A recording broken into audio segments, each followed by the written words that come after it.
I've gotten a few requests for my opinion about the race between China and the US to get to the moon, asking who will win. It turns out that the Chinese lunar program is more interesting than I thought, especially where they've made different decisions than Apollo or Artemis. If I'm feeling obnoxious, I'll just point to this picture from Apollo 11 as my answer. But that's not really the question that people are asking, so let's look at the two programs. China announced their lunar exploration program in January of 2004, and I'm going to apologize up front for my Chinese pronunciation.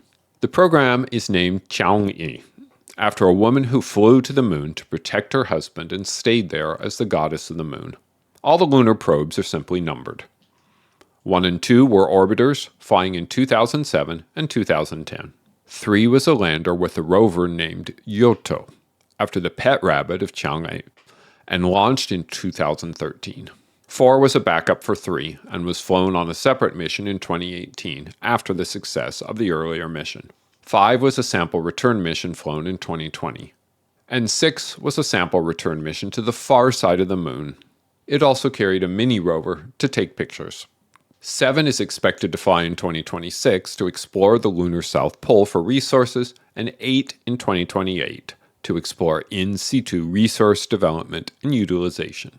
China has a nice exploration program. It's steady with increasing difficulty, and it's important to note that they have a perfect record with landings on the moon. They've made that look easy. Moving on to the US, NASA had a not well-known program called the Lunar Precursor Robotic Program, designed to use robotic spacecraft to prepare for future missions to the moon. The first mission included the Lunar Reconnaissance Orbiter and the Lunar Crater Observation and Sensing Satellite, designed to explore a region of the lunar pole by crashing the spent Centaur upper stage into it. The other program mission was the Lunar Atmosphere and Dust Environment Explorer. NASA also performed lander missions, but they were NASA-funded and run by commercial partners under the Commercial Lunar Payload Services Program, usually known as CLPS. Peregrine 1 from Astrobotic flew in January of 2024. It developed a propellant leak and was ultimately directed to burn up in the Earth's atmosphere. IM-1 from Intuitive Machines soft-landed on the moon in February of 2024, but it was tipped to 30 degrees. Blue Ghost from Firefly successfully landed in proper orientation in January of 2025. Intuitive Machines tried again with the same lander for their IM-2 mission in February of 2025, but that spacecraft ended up on its side on the moon. It's tough to compare the achievements of the two countries as the programs are very different. The Chinese program is mostly about technological development and is fully run by their government, while the NASA programs are either pure science or tests of commercial space in a lunar context. But it is hard to miss the 4 successful Chinese landings and the single successful US landing. What I don't think is adequately appreciated is the complexity of the Chang'e 5 and 6 architectures and how closely they resemble Apollo. The full stack is launched by a Long March 5 heavy-lift rocket, one that can send about 9 tons to the moon. The payload consists of an orbiter, a re-entry capsule, and a lander. The lander lands, collects a sample, puts it in the ascender, mislabeled here as descender, I think, and the ascender lifts off, docks with the orbiter return capsule, and that capsule journeys back to Earth and the return capsule re-enters and touches down. It's the Apollo architecture on a smaller scale and without people. The crewed landing obviously requires crewed spacecraft, and China is in a bit of a transition there. China currently flies astronauts on their Shenzhou spacecraft. It is based on the Russian Soyuz, but is a bit larger and more modern.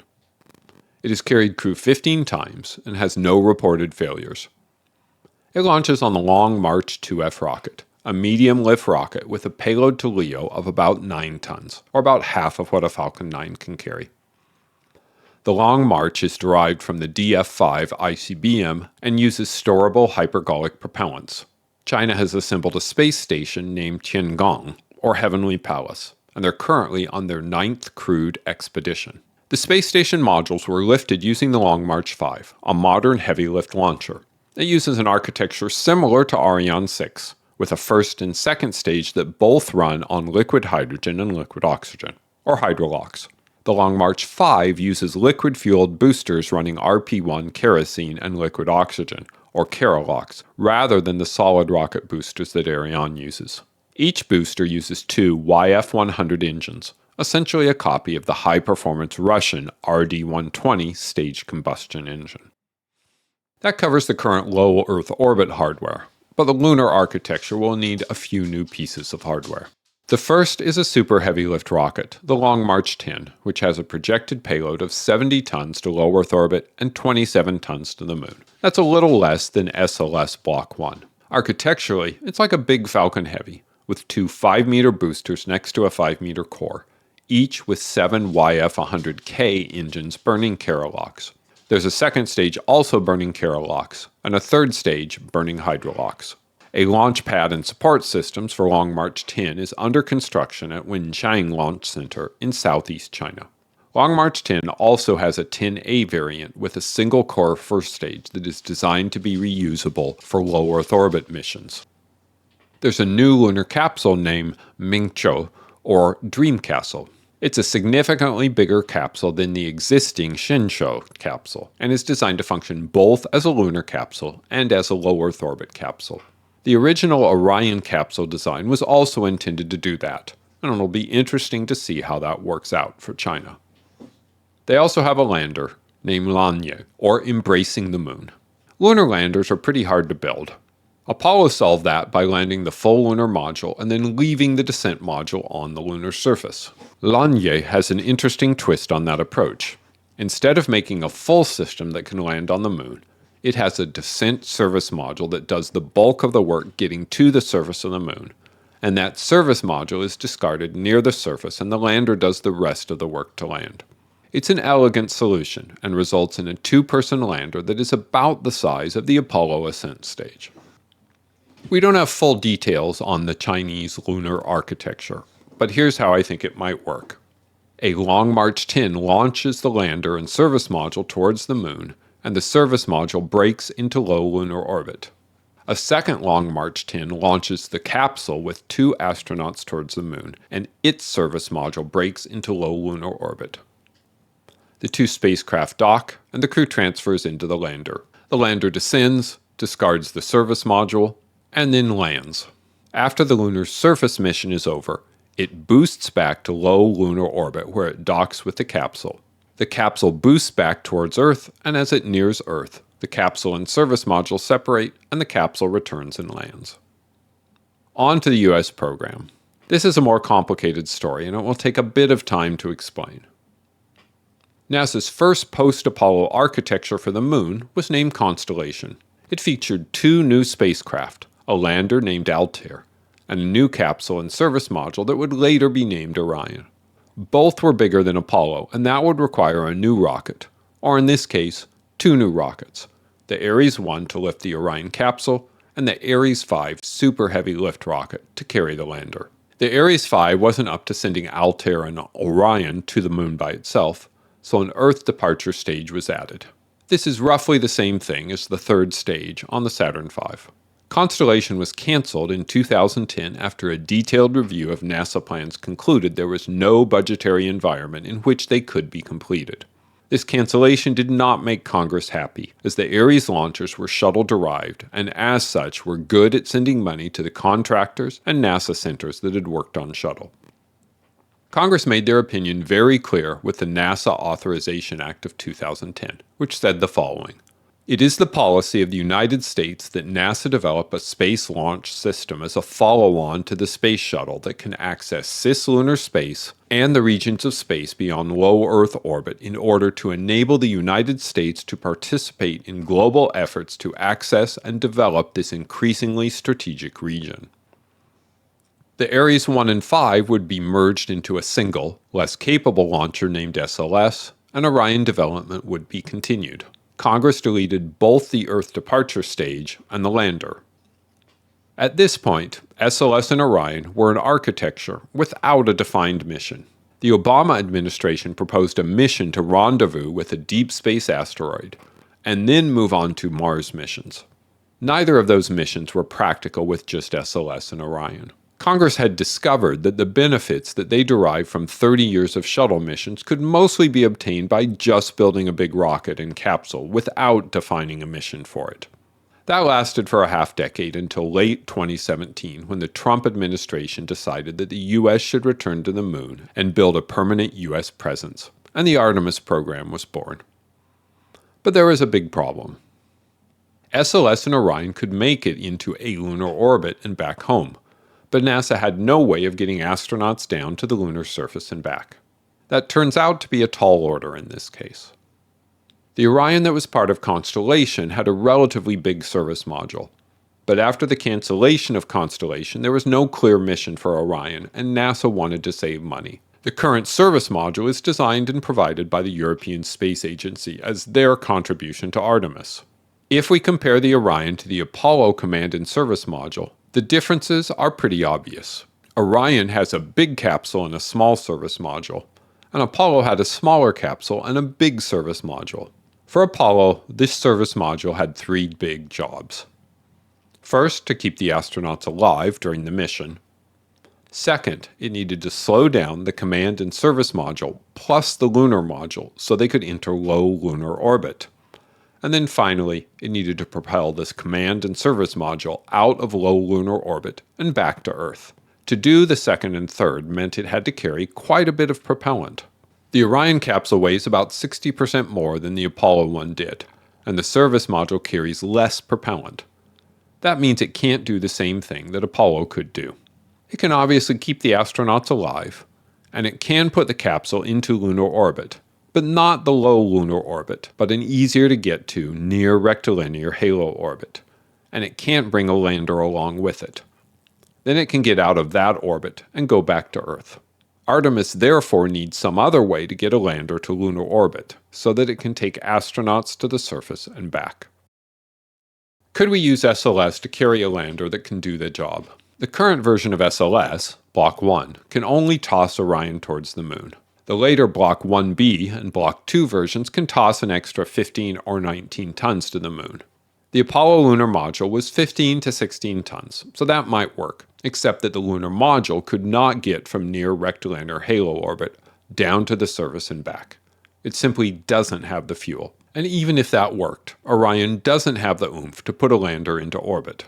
You could do what the Chinese were planning and use multiple SLS rockets, but they cost at least $2 billion a pop, and the suppliers are only set up to make 1 per year right now. That was why the Human Landing System program was created. The requirements were simple. Take astronauts from near rectilinear halo orbit to the lunar surface, keep them alive for missions of 7 to 30 days, get them from the lunar surface back to near rectilinear halo orbit. Those are pretty hard, and since SLS and Orion can't carry you, you also have to get your lander from Earth to lunar orbit. SpaceX won the competition for the Human Landing System and got the Artemis 3 and 4 missions, and Blue Origin later won the continuing lander contract and got Artemis 5 and 6. To do this with Starship requires that the lunar lander Starship be refueled in low Earth orbit, with at least 16 Starship tanker flights. This has never been done before and was widely derided as impractical. But that's not just a problem with the SpaceX approach. Blue Origin's approach also requires the launch of a refueling depot and then an unspecified number of refueling missions, including the final refueling in lunar orbit. The difficulty of what NASA wants to do pretty much makes refueling a requirement. Getting a lander from the Earth to the surface of the Moon and back to near rectilinear halo orbit is a much more challenging problem than getting a capsule in lunar orbit and back home. It's also true that the Starship HLS lander wasn't chosen until April of 2021, roughly 10 years after the start of SLS development. What's the status of these programs? China appears to be making good progress, but it's important to remember that we're probably not seeing the underlying issues the program is working on. Long March 10 underwent its first static fire on August 15th of 2025. China generally does not publish future plans, but I expect the full vehicle to fly in the next couple years. Their lunar spacecraft completed an orbital test flight in 2020 and recently completed a pad abort test. And their lunar lander recently completed a series of both landing and ascent tests, supported by a simulator that gave it appropriate lunar gravity. China also has their lunar spacesuit and lunar rover under development, but their status is less clear. On the US side, Artemis 1 flew an uncrewed flight in December 2022 and encountered significant issues with the heat shield on the Orion capsule. Artemis 2 is currently scheduled for April of 2026, though NASA is currently ahead of schedule and might launch earlier. SpaceX is having issues with the Block 2 version of Starship, and it's not clear when those might be resolved. The lunar Starship is on hold until Starship is ready. The status of Blue Origin's Blue Moon is unclear, but they aren't manifest to fly until Artemis 5, with an estimated date of March 2030. Artemis 3 will use the last SLS Block 1 rocket, which uses a modified Delta rocket upper stage that is no longer available. Future missions will require a new second stage, and the current plan is to use the exploration upper stage on the Block 1B rocket. But that also requires a new mobile launch structure. Both the upper stage and the launch structure are over budget and delayed. So who is the likely winner? Right now I think it's very hard to tell, though I do have a few thoughts. The first is that it's not clear that it's actually a race. In the 1960s, the US was sprinting quickly to meet President Kennedy's goal to complete the mission by the end of the decade, and the Russians were doing absolutely everything they could to keep up. Today, the Chinese have a very well-planned and executed program, but they've been doing this for over 20 years, and they have a timetable that they're sticking to. The US is sorta committed to the moon, as long as Congress is happy with where the money goes and the current president is behind the program. It could go either way, and I'm not convinced it matters in a meaningful way. I think there's a more important question. Who is on the moon for the long term? China is planning to create an international lunar research station, with their first mission starting in 2031. They are cooperating with Russia's Roscosmos, though it's not clear what Russia will be able to do as their space program is a shadow of its former self. Establishing such a base is impractical using the Long March 10, and China has been working on the Long March 9 to play that role. It's gone through a number of variations, but the current plans look pretty familiar, with a Methalox booster using 30 full-flow stage combustion engines, and a few different upper stage designs. One that looks a little bit like Starship. It would not be surprising if the changes in architecture delay Long March 9 more. For the US, the near-term plans are to fly an SLS Orion mission roughly once a year, and to use the extra capacity of SLS Block 1B and Block 2 to build the Lunar Gateway along the way. NASA also has longer-term plans for what is known as the Artemis Base Camp. The problem with the U.S. lunar program is that while support for NASA is generally widespread, the Congress people who make decisions around NASA programs love the status quo because it's a jobs and re-election program for them, and that's especially true for SLS and Orion. Looking at the costs from 2023, Orion cost $1.3 billion, SLS and the ground system to launch it, primarily the new mobile launcher for Block 1B, cost $3.4 billion, for a total of $4.7 billion. SLS and Orion have been coasting along at about $4 billion per year for the past decade, and it's going to take a powerful force to stop that. And even if that happens, it's not clear that the money previously allocated to SLS and Orion would be allocated to other NASA programs. NASA is spending a small amount on advanced exploration systems, about $150 million per year, and that covers a large range of technologies that might be required for a lunar base, but no actual base hardware. By comparison, the Lunar Gateway, another one of those status quo programs, costs about $800 million a year. If SLS and Orion stick around and the NASA budget is flat, it's hard to see how NASA might pay for all the infrastructure for the Artemis Base Camp. Let's look at some strengths and weaknesses. China has a long-term outlook, and their program is a matter of national pride, which means it gets ample resources. They do tend to be a little less innovative than the US. The US has an established network of international partners and a robust commercial space industry. Unfortunately, SLS and Orion are jobs programs first, and there's limited continuity across presidential administrations and many competing priorities. There's also general disinterest in the moon among the population. I expect the Chinese to win the moon in the long term. For that to change, Congress will need to cancel SLS and Orion and allocate that money to programs that leverage commercial companies. I don't think that's likely with what we're currently seeing. And that's my analysis of who gets to the moon in the near future. If you enjoyed this video, here's your song of the day.